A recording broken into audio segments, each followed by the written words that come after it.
What we want to discuss today is why is it so difficult for women in Japan to achieve positions of authority, positions of leadership in a way in which it becomes more of an institutional trajectory and others can come behind them.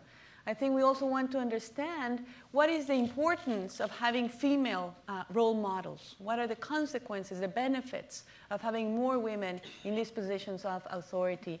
And what have been the obstacles for that, and how can we correct them? So I feel truly humbled to be sharing the stage today with this group of remarkable Japanese leaders. I am going to be very brief in making their introductions, but I have to say that they have accomplished so much that I cannot be too brief. There's a lot that I want to bring to your attention, even though we actually provide the bios and you can read the full biography there. But let me start with Ms. Yoriko Kawaguchi, who has twice served in a cabinet position. She was the Minister of the Environment between 2000 and 2002, and Minister of Foreign Affairs between 2002 and 2004. She also served as a special advisor to the Prime Minister on Foreign Affairs and was later on elected to the House of Councillors, which is the upper house of the Japanese Parliament, where she chaired the Standing Committee on the Environment. Mrs. Kawaguchi is a former economist at the World Bank. She also has held the position of Minister at the Embassy of Japan here in DC, and has co-chaired the International Commission on Nuclear Non-Proliferation and Disarmament. She is a recipient of the Wilbur Cross Medal, which is a Yale University award for distinguished public service. Ms. Kawaguchi has a master's from Yale University and a BA from the University of Tokyo. Next, I would like to introduce Ms. Yukako Uchinaga, who is the founder and board chair of J-WIN, Japan's Women's Innovative Network, which is a nonprofit organization that promotes diversity management in corporate business strategy. Until recently, she served as chairman of the board, chief executive officer, and president of Berlitz Corporation, and director and executive vice president of Benes Holdings. It is quite a remarkable long list of very senior positions. And I have to say that the one thing that blew me away from Uchinaga-san's biography is that she earned a degree in theoretical physics from the University of Tokyo. And after that, she joined IBM, where she rose the corporate ladder and became the first woman ever appointed to the board of a major computer company in Japan. Ms. Uchinaga has also served in the board of other companies, such as Sony and Aeon. And she was also the first non-American woman inducted in the Women in Technology International Hall of Fame. And she is also now a member of the Council for Gender Equality, a cabinet office in Japan, in the cabinet office in Japan. Next, I want to introduce Ms. Junko Chano, who is the executive director for programs at the Sasakawa Peace Foundation and president of the Sasakawa Peace Foundation USA, an organization devoted to the US-Japan relations. And before joining the Sasakawa Foundation, Ms. Chano worked for the Ford Foundation and the Japan Foundation. Ms. Chano has a master's from the University of Pennsylvania, and she did her undergraduate studies at Hitotsubashi University. And I want to introduce Ms. Aiko Doden, who is senior news commentator at NHK, Japan Broadcasting Corporation. And she anchors there a debate program in English called Asian Voices that covers a wide range of issues. You could describe it everything from heart security to human security. Ms. Doden is very well known to Japanese audiences because she has also anchored leading news programs in Japan, such as NHK Good Morning Japan. She has been a correspondent in Thailand and is an expert in Myanmar, having traveled to that country as a journalist for over 40 times. And Ms. Doden has a master's from Columbia University and a bachelor degree from Sophia University. So you can see why I feel quite humbled to be here with all of you. So this is what we're going to do. First, I'm going to ask some general questions and engage the panelists so that we have a free-flowing conversation, and then we'll open it up for to invite you to join into this discussion. So I guess, first of all, I would like to hear about your personal experiences, if we may, about how you actually broke the glass ceiling. Now that you have achieved these tremendous positions of leadership with so many accomplishments, if you could look back and identify what you think were the critical, crucial ingredients for you to accomplish what we know is certainly not easy in Japan. So maybe we'll go in this direction, and then from then on, there will not be any specific order. So Uchinaga-san? Oh. So the first question you asked me about what is the success factors to make the career up in IBM and also in the Barrett's and so on and so on. So for me, the hardest glass ceiling was the Japanese old boys network. This is a very difficult monoculture, and also especially in Japan. So men's network is a very strong monoculture and also the very high context communication way. So in that situation, I am not such kind of the type of the person as already introduced. My background was the theoretical physics, and I prefer the low context communication. So then that was a very difficult barrier for me. And also another barrier for me was the no role models in IBM Japan. So these are the two big issues for me. And then how can I break through these kind of things is number one is the IBM Corporation. IBM Corporation made a very clear strategic decision to promote women in order to change the company cultures. So to be innovative company, the Lugasna decided to implement diversity. So that's a very strong help to me to break through these kind of things. And also another one is I have the many role models, I have many mentors. And not only in IBM Japan, but also in a worldwide IBM. So mentors always gave me the many advice and also encouragement and also the new way of thinking. Especially one mentor, he gave me the vision of my careers. So until that, I did not realize the opportunity of my careers. But he gave me this kind of the great advice, and I was thinking the opportunity to growing up the higher position, higher and higher and higher position. So that was a very big opportunity for me to change my mind. And third one is I have the women's network, because as I said, no role models, and not only mentors, but also in the worldwide, IBM has many women executives. So then the many women executives make the networking, and we sharing the many good practices, and also that talking some difficulties and encouraging each other's. That also gave me the very strong energy to challenge these kind of the obstacles. So that's my. Thank you very much. Very interesting. Adode-san. Thank you. Well, I feel rather intimidated sitting amongst the stellar panelists today.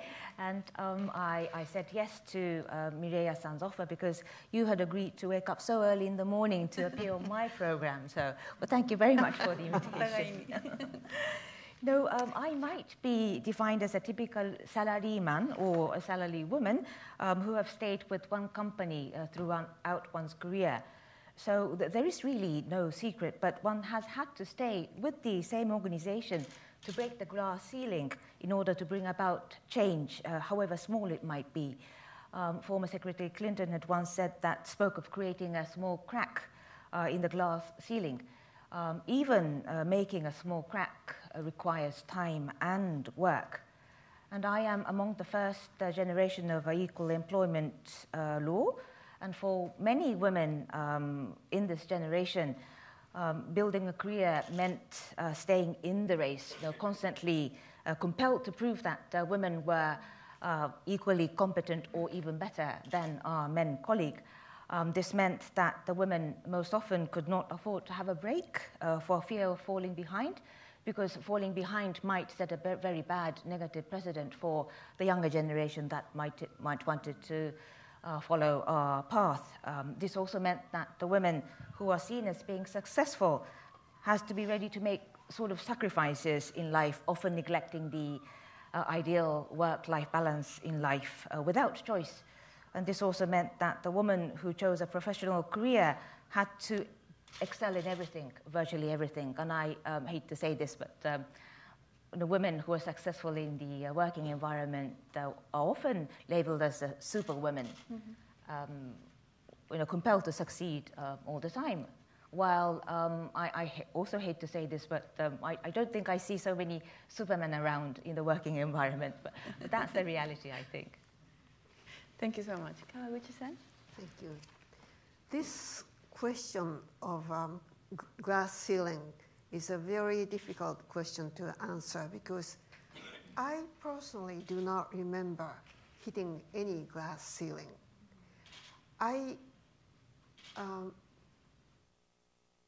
Mrs. Muraki, the person who spoke today, she became vice minister, and second one in our bureaucracy's history. I started out as a bureaucrat. I did not become vice minister. Was it because of glass ceiling? My answer to that is no. The personnel, whoever decided that I cannot be vice minister, I think made a fair judgment. There were many competitors, and I just didn't make it. And I don't think I was even on a short list.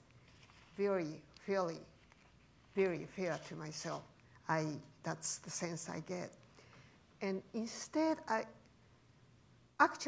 was helped by the Japanese system of seniority system and lifetime employment system, at least up to a certain point.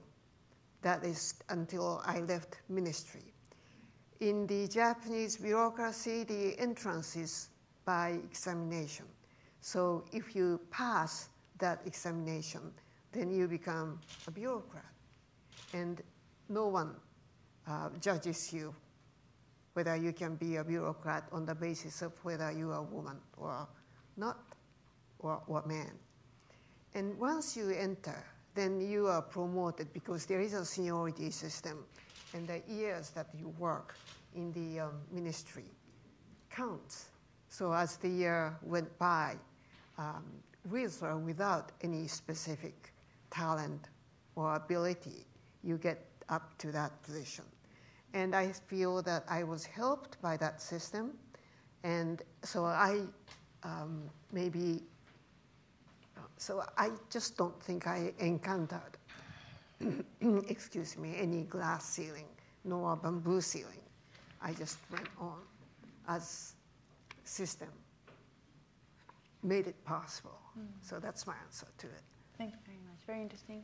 Chano-san? Well, thank you very much. And I'd like to echo what Miria said, that I also feel intimidated by just surrounded by such a splendid women. And also the difference between me and also the rest of the people is that they have a very big corporations or organizations or government organizations in their back. And I come from a philanthropic world, and my foundation, although I have two foundations to speak about, but both of these foundations are relatively small, although the Saskia Peace Foundation is one of the biggest in terms of the budget size and also in terms of the number of employees. But still, it's far smaller than these the organizations that those splendid women are working or have worked for. Having said that, my short answer to your question is three things. One is to develop expertise in your field and stay committed to your mission. And second, be optimistic. And third, stand up and fight if it is necessary. So these are my short answers. And I'm saying this, and also, as I told you, that my organization, my foundation is relatively small, and that means that we can have some flexible, arrangements for employees' work hours and something.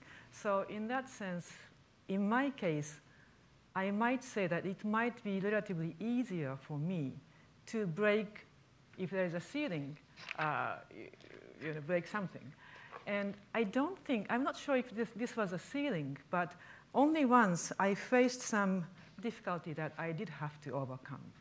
And that was in 2003, when I came back from the United States to Japan after having worked at Ford Foundation's New York office for 7 years. And I really felt responsible, and I was a little naive at that time, I think, that I really wanted to share with my colleagues at the Sasakawa Peace Foundation what I had learned at the Ford Foundation. And all of you know that it was one of the largest and also most active institutions, philanthropic institutions in the world. So I really wanted to share, and I ended up suggesting changes, but my bosses were not very comfortable with these changes that I was suggesting. And I think it is not because I was a woman, but maybe their resistance could have been increased by the fact that I was a woman, and also challenging the system that is all male dominated. So in that sense, sort of maybe not the ceiling, but I faced a kind of plastic wall just in front of me. So it was really a tough time for me, and sometimes I didn't know what to do, but I really still felt committed to share my knowledge and experiences. So, and sometimes I was vocal at these changes that could be necessary for the foundation. So finally, there was an incoming new chairman, and I took my case to him. So I helped him reorganize the foundation. So, I came back to Japan in 2003, and in 2008, I was named the executive director. So it is a very small, my experience, and I'm not sure if it is relative to, what you have experienced in your larger organizations. Thank you so much. Really fascinating. So let me ask this question. How can we increase the visibility of female leaders? And the reason I ask is that there's a very frequent remark that comes up, and I guess there's a lot of truth to that some people go to Japan and they join these high-level meetings, and they frequently remark on the fact that there are very few or there's no women in the room, right? Then they come and ask, where are the female leaders of Japan? And I think that one of the reasons why I wanted to have this event here in DC is to showcase all of you, and to make it very clear that Japan has these very talented, dynamic, creative women, and that we should pay attention to what they're doing. And I wonder, what are your thoughts as to how we extend this spotlight and bring it into Japan as well? And I think that part of that goes to the question of, you put the spotlight on female leaders, but you also make sure that these leaders can leave a legacy by mentoring others. So it's the visibility, it is the mentoring, and I think this is very much related to what Ms. Uchinaga was saying before, the networking. So how we make it that it's not just the old boys network, how we actually create this opportunity to rise together so that it's not just one token woman who is in the meeting. And I think that happens to all of us here in the United States as well. Frequently I'm the only woman in the room. And I have a very strong desire to see that change. So any thoughts on this issue? Yeah. Mm-hmm. I think this is the very important actions in order to increase the women's leaders in Japan. But actually, this was very difficult. And then after I retired from IBM, by getting help from IBM headquarters, I started a nonprofit organization, which we call the Japan Women's Innovative Network. It stands JWIN, we call JWIN. The JWIN's objective is to create women's network of the Japanese company. So this nonprofit organization membership is the Japanese company. And the company select the future women's leaders. And each company selected 2 women, and going up to about 260 women from the 100 Japanese company. They are now meeting together and also they are now making some proposal, and they are making some actions. And this kind of the networking activity, we continue 2 years. And during this kind of the activity, they are understanding each other's. And all of the 100 Japanese companies are coming from the many different industries. So then they know each other, they're stimulating their activity and so on and so on. So JWIN is a purpose to educate the women's leader to be a next leader of the Japanese company. And also after 2 years, these women, we call the graduate. And then the new candidates are also selected by the company. So then we continue this kind of activity 4 times. And then the graduated women and also the actual networking women is going up to the 1,000. So 1,000 young women's leaders is now making a very strong networking. So this is, I think, this is a very small activity. But that kind of the activity is now helping the women to change their mind, and also they have opportunity to use this kind of the networking for their own business. So one of the examples is that when they join this network, their mentality to be top leaders, we asked them, do you want to be a leader in your company? And about the less than 40% of women said yes. But after 2 years, 96% of the women say yes. So I think just only 2 years, we can change their mentality, and also we can change their passions and also their confidence. I think this is a very important activity. I really want to continue these kind of things as my give back to the young women, which I got from the IBM. I also think that encouraging young women and tell them what to do under various circumstances is also very, very important. About 20 years ago, 8 of us got together in Japan. Were you part of it? 8 years ago? Leadership 111. Oh, yes, yeah, yes. I'm also the member. 8 of us got together. We initiated a group called Leadership 111, 111. The idea was that we get 111 members, potential female leaders, and then we that meeting group still goes on, and we invite someone to speak to us, and then we discuss. Sometimes we have fun, and we get very close to each other. We can ask questions to each other, and that was one of the efforts that we were making, and we still are making in Japan, so that people feel more confident, develop ability to make right decisions, etc. Whatever is, there are many elements that a leader must have, and female or male, and you have to foster women who can make right judgments under a variety of circumstances. And also, you should be able to make your followers to do what you would like them to do. I remember just feeling that I don't mind working late hours for that person. I would do whatever that person tells me because I like him, I respect him, I think he's a good leader.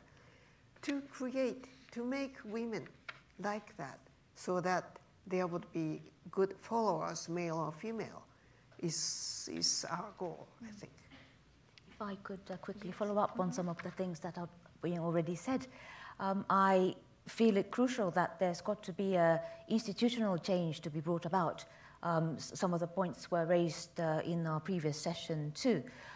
Having a star figure parachuting into an organization or having a special promotion as a one-time thing just wouldn't do. I think it is more crucial to have a critical mass of competent women in the labor force who would propel the change that might transform the institution as well as the society, perhaps. Yeah, I think we have to create a pipeline. Mm-hmm. So not just only one or two star managers. Right. And we have to create a pipeline. The pipeline is also helping to each others and mentoring each others. That kind of things is very important. Because each and every one of us cannot afford to be superwoman all the time. Yes. So it's interesting because all of you are talking about some extensive network and also some of the mentoring beyond corporations and beyond the field. And in my case, in my foundation, we have female workers outnumber men by 2-to-1 ratio. And it is quite natural for them to see me as an example of how to develop your career and also how to keep your work and family thing. So in that case, I feel myself to have to be a role model. Yeah. And also the time I spent with them inherently has a kind of mentoring element. And I really find it a vital part of my job. So this is something that I'm really trying to contribute to my workforce in my foundation. Just so if I face some sort of problem in the future, the person to come to might be Chano-san. You see, I totally agree with you because I see the point in what you say about building a network. I also feel that building a sort of a coalition, a benign coalition within an organization is crucial.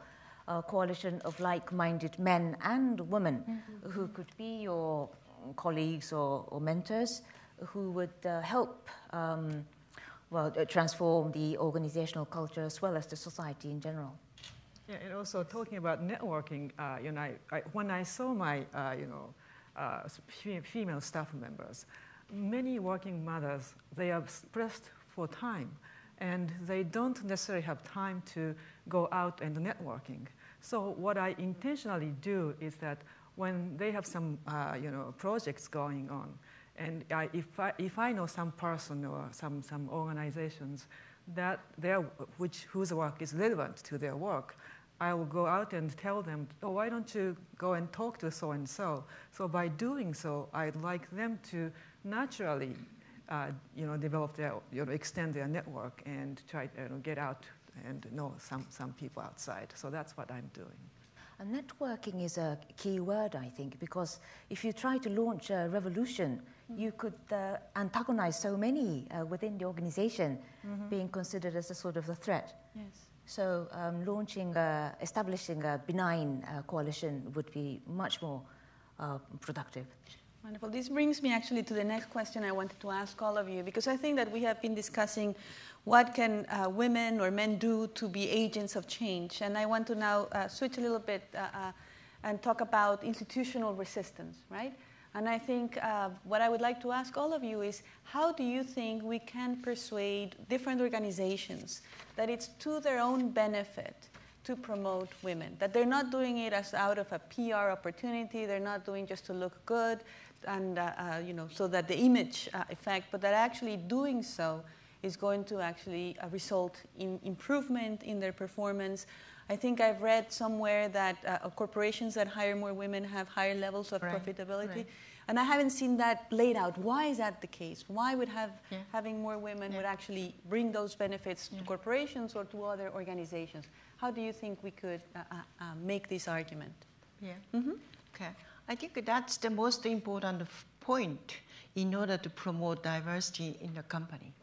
The company itself wants to improve the financial numbers, and they would like to compete. They would like to be a number one position in the worldwide. So in order to do this, they would like to utilize the capable resources more and more. But in case of the Japan, most of the resources is based on the monoculture environment. So in the monoculture environment, it's very tough to change the mindset. So they are now just to use the very good, successful history, and they just pick up the past good example. But right now, because of the internet and IT improvement, I think the world is now changing so quickly. So in order to be a number one in the worldwide from the business point of view, the company has to innovate. Company has to change their business model day and night. So in order to do this, I think a monoculture environment is very tough to find out a new business model. That's why many companies is seriously thinking to utilize the diversified resources. So especially in Japan, for maybe 10 years ago, the monoculture environment was a very strong weapon. But now the world is changing. So I think the women is just the first step. And to get the different mindset, the different, background and different, careers, these kind of the mind is now break through the monoculture and creating a very innovative mindset. And once they can utilize the women and they can utilize the foreigners and young people and so on and so on, I think the women is the first step. It's not the final goal. So then I think especially Japan, diversity will create a new way of the Japanese business society and also the process. So I think that's a very important strategic initiative. Very, very interesting. I quite agree with Uchinaga-san. Again, about 20 or 30 years ago, I was talking to Swiss ambassador to Japan, and he said, I asked her a question. Switzerland does not have many resources, and yet Switzerland is so rich, very high per capita income. I asked why, and he said, progress comes from outside, and he told me how Switzerland was able to get foreign people, foreigners from Germany, from many other places. And it just hit me, dawned on me, that in Japan, progress comes from women. So I have been saying that progress comes from women ever since. And as Uchinaga-san said, our society as a whole, whether that's gender issue or not, are facing a huge need to change. Unless we can reform Japan, unless we can change ourselves, our society now, we are not going to ride on the waves of the globalization. And therefore, changing, to be able to change, to be able to be more flexible as a society as a whole, is what Japan needs right now. Yeah. And it's women, as Uchinaga-san will put it, is one part of the huge efforts that we have to make. Very interesting. Yeah, I agree that women is just a part of the change, and I think we need more changes from overseas and from resources from overseas, and that's I think quite right. And it seems the women are actually propelling change.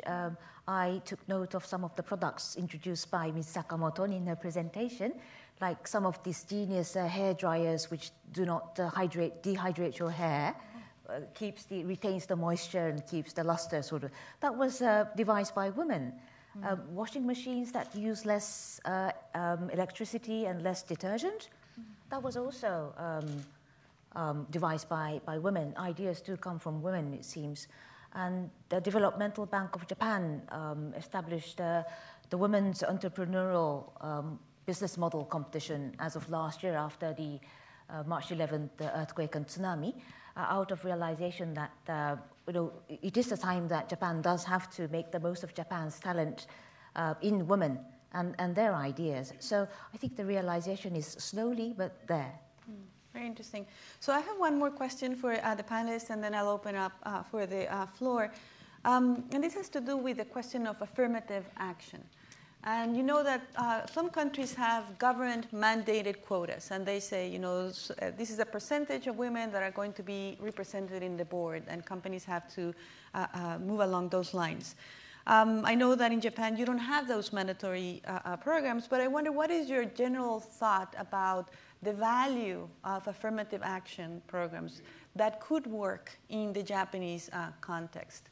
And I think that it was an excellent point that you all raised, that women is just the first step in making for a more diverse, plural workplace and society in Japan. But then this raises the question as to what should be the target group to begin with. Should it be women, or it should be just young people in general? So how do we reconcile these needs of giving perhaps priority to women, to give them special treatment, but then also look into the needs of other groups who may also need that kind of targeting? How would you say this? Affirmative action has been discussed, and it is something which has not gained any consent in our society. I think we need, it relates to the question of what is fair. Whom do I give the advantage when there are many disadvantaged people by age, by gender, by whatever. So that is something we need to continue to discuss. And another element we have to think about is that there are types of affirmative actions. I was a Diet member until recently, and we were talking in the Diet among my party members, female members, whether we should work to promote affirmative action or not. The conclusion we have at that point, which was quite recent, was, well, for some people, it's an absolute no. You have to be elected by your own merit. And if people think that you are there in the Diet because you are female, then you erode your power base. So that was one type of argument. Then we were looking at Korea's case, in which for the proportional representation, the number of candidates have to be equal between men and women. On that basis, you have an election, you choose people. Then that concern of eroding your power base becomes less, because you are given the opportunity, equal opportunity, but then you are selected because you are good. So there are types of affirmative actions, and we are still in need of, I think, exploring what is good for Japan. And we certainly do need consensus of the society. Very interesting. It may not be about the affirmative action, but I was quite impressed with what Sakamoto-san talked about the Métis initiative, coming up with 100 corporations and good practices. And I think it's a very good way to do that. And I'd like to see more of somewhat grassroots initiatives that may go out and study major corporations or organizations about their maybe family friendliness or female friendliness or whatever, just using some of the common indicators, such as the ratio of male and female on the board of directors, or how many % of women are on the managerial position, and also what kind of benefits they are offering for working parents or so and so.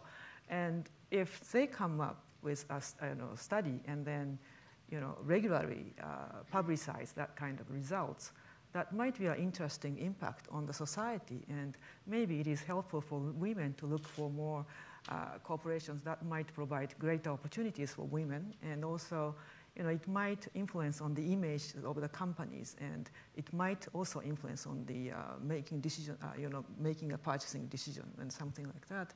So I think affirmative action is one good thing to pursue, and another thing would be, and perhaps I'm from the philanthropic world, I'd like to see a kind of grassroots efforts, and try to educate the public, and also on the same, in a sense, corporations about what they could be done for that kind of things. One small additional comment, perhaps. In a discussion like this, what I would like to keep in mind is that, of course, it is about womenomics and about economy and Abenomics, but women's participation, as many of you have said, is not just about women's issue, it's about men's issue as well. And it's not only an economy issue. I'd like to think it as a fundamental rights issue as well. Women's participation is not simply just about boosting economy. It's about ensuring women do have the right to education and work, and that is how Japan prospered after the Second World War. The sort of aspect of Japan that is admired by many of the developing countries in Asia as well. And I am aware that Mr. Prime Minister Abe is going to be giving a speech at the United Nations General Assembly with a slight focus on women as well. So if Japan wants to articulate its foreign policy on values like human security, I feel that it has to impress upon the international community that it does care about women within Japan and beyond. Mm-hmm. Thank you very much. Uchinaga-san, you had a comment?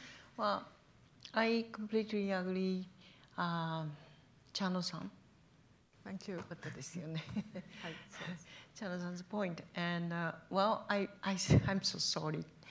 I still believe that the diversity is a very, very strong strategic initiative for business. So then from that point, I think that many companies has to make a commitment in front of the shareholders. What kind of the number they would like to attain in their own company by when. So these kind of the company's commitment, like revenue and profit, and also diversity, because this is a very important business initiatives in order to survive in this kind of the globalized environment. So in that situation, I think a company has to declare what kind of the percentage the company will be, what kind of the women's percentage they would like to attain, what kind of the management women's percentage. So these kind of the number they have to declare in front of the shareholder. Mm-hmm. And they have to report the progress, like revenue and profit, so on and so on. And then once they do these kind of things, I think some kind of the affirmative action within the company is very important, because the minority got a very big handicapped because of this kind of the long history. So then I think some kind of the affirmative action is very important.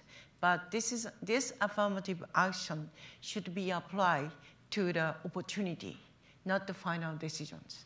So then education and career opportunity, these kind of things should be applied to the women's. And that will be the very important first step. So that is the same thing which the Kaguchi-san already mentioned. Thank you very much. So now I would like to ask the audience to join the conversation. And please, if you want to ask a question, make a comment, raise your hand, and identify yourself when the mic reaches you. Hello. Hey. My name is Erin Weeks. Like my fellow colleague who was sitting here earlier, I am also from SAIS across the street, and I taught in Japan for 3 years. And my comment deals with the educational issue. You've discussed corporation outreach and connecting women leaders within corporations, but what about women leaders connecting to educational institutions? Particularly, I was in a middle school, to the younger educational institutions, middle schools, high schools, and some of those efforts. Is there anything going on? May I? Yes, please. Okay. So from the education point of view, in Japan, the men and women are treated equally, completely. But sometimes the girls or the women, they don't have enough, future view about their careers.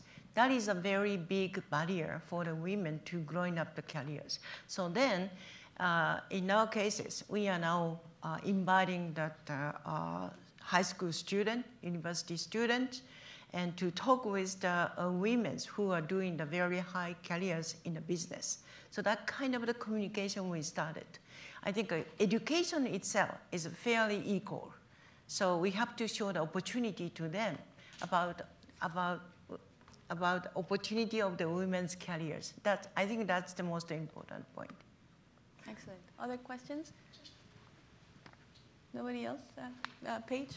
Oh, and then over there. Sorry. All right, so maybe this gentleman in the light blue shirt and glasses. Thank you. Hi, I'm Dave Huff. I'm retired, but I went to GW and participated in their PhD program. And at GW, they had a very nice program to bring college juniors, women, in. It was called Women in Mathematics. And they brought them in, and they had women mathematicians teach them a little bit about research.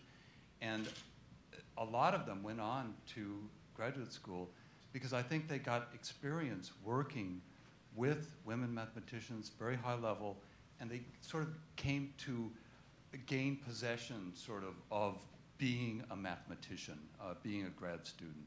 And so I think that was very successful, and just like you said, David. Thank you. Thank you very much for that comment. And I think someone next to you wanted to ask a question. This lady there. Thank you. I'm also a student at SAIS. My name is Tomoko and Ikeda. And my question was that, so I think building on what the lady sitting over there was saying, that it's building on demand side. I think that there's still attitude that women still want to just get married to a typically like a wealthy guy and just become a housewife, and sometimes it's like a dream. Do you think that that social attitude is decreasing? Because at my age still, some of my friends say, oh, I just want to get married and become a housewife. So do you think that the social aspect is interesting question. gradually decreasing?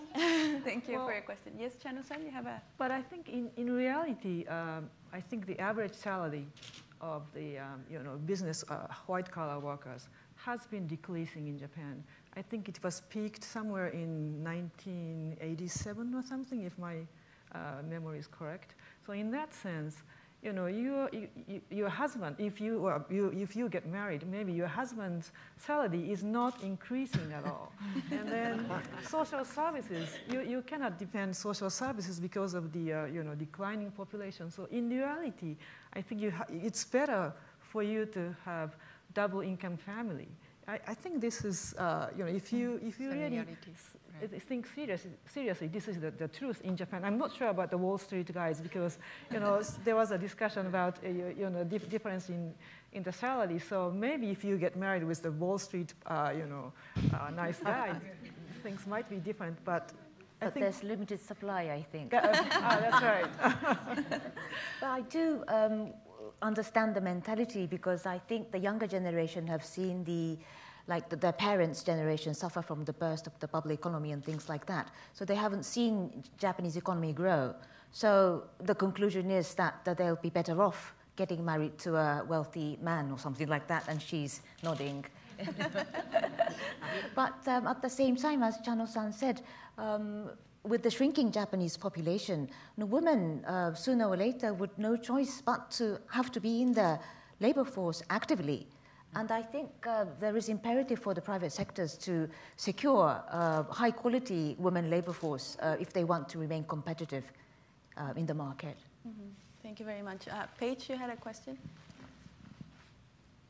Thank you. And it follows on to that last comment in a bit. It was referenced earlier to developing global talent, and I heard about Uchinaga-san's suggestion about a strategy to promote diversity. And there are a number of us in the United States and Japan that are concerned about the declining numbers of Japanese youth in particular who are doing study abroad in the United States. And part of that third arrow that Prime Minister Abe has referenced is to try to develop global talent.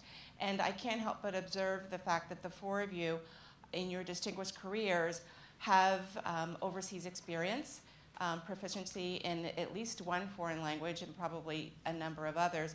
So I'm wondering the extent to which you think an overseas experience has been one of the things that helped you in your personal and professional success, and whether or not you can help us think about ways to encourage more Japanese youth, because frankly, for those who do study abroad overseas, either Americans or Japanese, the majority are in fact women. And so I see an opportunity here. Thank you. Thank you very much. Any responses on that question? Yes? Sorry. Thank you very much. I think this is the very important areas we have to think about. And especially globalization is now asking us to be a global leaders more and more. And diversity is the very important capability which is required to be a global leader. So then, at least my experience, I don't have any experience to stay in outside of the Japan, but from my business point of view, I'm traveling a lot, and almost 1/3 of the year, I'm now visiting the many countries. So because of my experiences, I had many experience to be a global, how do you say, workers. So this is a very important factors, and also in Japan, the kind of the needs are now recognized and then increased. Yeah, you are right. And about 5 years ago, overseas student from Japan was decreasing significantly. But recent 1 and 2 years, from the year-to-year point of view, about 30%, 40% increasing. So the many young people now recognize the importance to go out from Japan and to get the experience of the global business situations. So I think the situation in Japan is now changing so quickly. And also in case of the women, and if the women wants to grow up their careers to get high positions, they have to show some confidence. And I think this is a great opportunity for women to going out to the foreign countries to have some global business experience and come back to Japan. So that might be a very convincing story for the Japanese company to give her the very high positions. So I think globalization, diversity is a very good, how do you say, a movement for women to growing up their careers. Thank you very much. Kawauchi-san. I have been talking about international competitiveness of an individual. And I think it is very important that we foster young people who are competitive globally. I was in America for 1 year when I was a high school student, and ever since I've been back and forth. But one thing I learned, perhaps the greatest thing I learned by being here in this country, is that there are many other ways of doing things other than what we do in Japan. Right. And so that gave me a variety, diversity in thinking or a way of doing things. And Japan will be globalized more. Already there are some companies who conduct their board meetings in English. So if you want to be promoted to the board level, you have to be able to do business in English. That's one incentive. You may be just producing a small parts of something in Japan. You think you live without English all through your life. Then all of a sudden you are assigned to a position abroad. Then you have to struggle with English or whatever. So life, as Uchinaga-san was saying, life is changing in Japan a great deal. And with that awareness that you have to be more global, each individual is. And my experience as a high school student here, long time ago, taught me that. Thank you. Thank you so much. This has been a remarkable conversation. If you could please join me in thanking the panelists for joining us today. Thank you. Thank you.